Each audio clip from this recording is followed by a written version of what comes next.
Panas. Yang ni memang panas. Yang ini memang panas. Kontroversi yang melibatkan 5 individu yang didakwa mengaibkan penyanyi Siti Nordiana masih belum sampai ke titik penamat. Bulan lepas, Melody telah mendapatkan kenyataan daripada pihak Siti Nordiana yang menuntut permohonan maaf secara terbuka serta bayaran ganti rugi. Tidak mahu berdiam diri, kini pihak defendant dikabarkan sedang bersiap sedia untuk berdepan di mahkamah. Apa sudah jadi?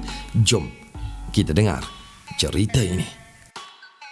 Sekarang kita bersama dengan peguam bela 2 kepada defendant keempat dan kelima, iaitu Puan Nurul. Susulan kontroversi yang tengah melanda mengaibkan ataupun dikatakan memfitnah penyanyi Siti Nordiana. Puan Nurul sebagai wakil kepada defendant keempat dan kelima itu, mungkin apa yang Puan Nurul boleh katakan buat ketika ini? Ada sesuatu saman fitnah difalkan, kita akan kajilah. Of course dua-dua pihak akan kata dia punya kes kuat, kita kata kes kita kuat. Biasalah benda tu di mahkamah. Jadi dia ada satu standard untuk menentukan fitnah atau tidak. Menurut pendapat kita sebagai peguam, kita percaya terdapat pembelaan yang kuatlah berikutan kata-kata yang diadukan tu, mereka percaya tiada unsur fitnah lah. Kita memang bersedialah untuk membela. Bercakap mengenai bersedia, bagaimana tahap persediaan yang dibuat pada ketika ini oleh Puan Nurul dan juga defendant yang keempat kelima itu? Sebenarnya mahkamah sedang menetapkan tarikh bicara dah. Untuk plaintiff Siti Nordiana, dia adalah yang kena falkan jawapan kepada pembelaan defendant ni lah. Lepas dia dah falkan, nanti akan ada arahan untuk dokumen dan untuk teruskan perbicaraan. Jadi sekarang kita tengah busy lah kumpul dokumen dan buat penyata saksi dan sebagainya untuk teruskan dengan perbicaraan. Semuanya lepas dia dah saman, kita file pembelaan, dia file jawapan, dokumen dan jumpa di mahkamah tu, maksudnya kita akan menghadiri perbicaraan tersebut lah. Di sebelah sini ada versi mereka tersendiri. Kita harap mahkamah akan dapat lihat versi yang defendant keempat dan kelima, yang mana saya kira tiada fitnah tersebut. Tiada fitnah ni maksud dia tidak mematuhi elemen fitnah lah. Jadi kita tak boleh nak sensationalize juga sebab dia kes mahkamah kan, jadi kita tertakluk kepada undang-undang tertentu. Jadi kita pun tak boleh nak bahayakan atau prejudiskan lah hak defendant keempat dan kelima kalau saya cakap. Kami tidak takut kerana kami berada di pihak kebenaran. Mungkin Puan Nurul sebagai wakil kepada mereka, sejauh manakah tahap kebenaran yang dimaksudkan? Sebenarnya saya tahu Melody memang akan tanya saya sampai dapat jawapan tu.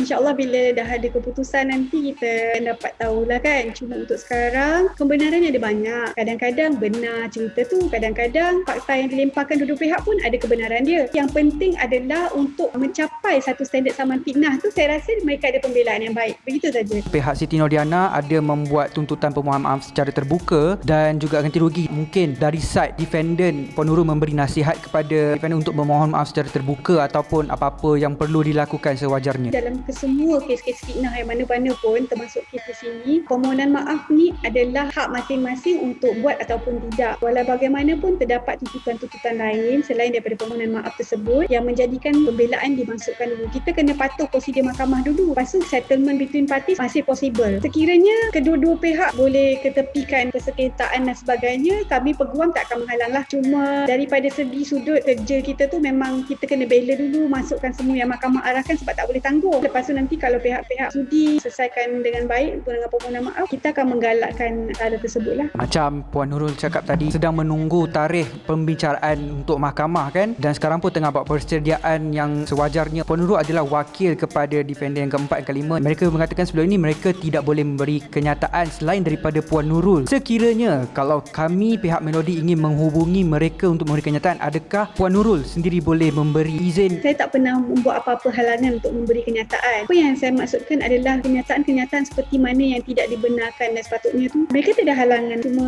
kenyataan tu memang akan ditapislah oleh kita sebelum kenyataan tu dikeluarkan lah. Pihak Melody cuba mendapatkan kenyataan daripada pihak Sam dan Aida G, namun tidak dapat dihubungi. Kita tak pasti kenapa tak dapat dihubungi. Apapun, Melody harapkan isu ini dapat diselesaikan dengan cara yang paling baik oleh kedua-dua belah pihak.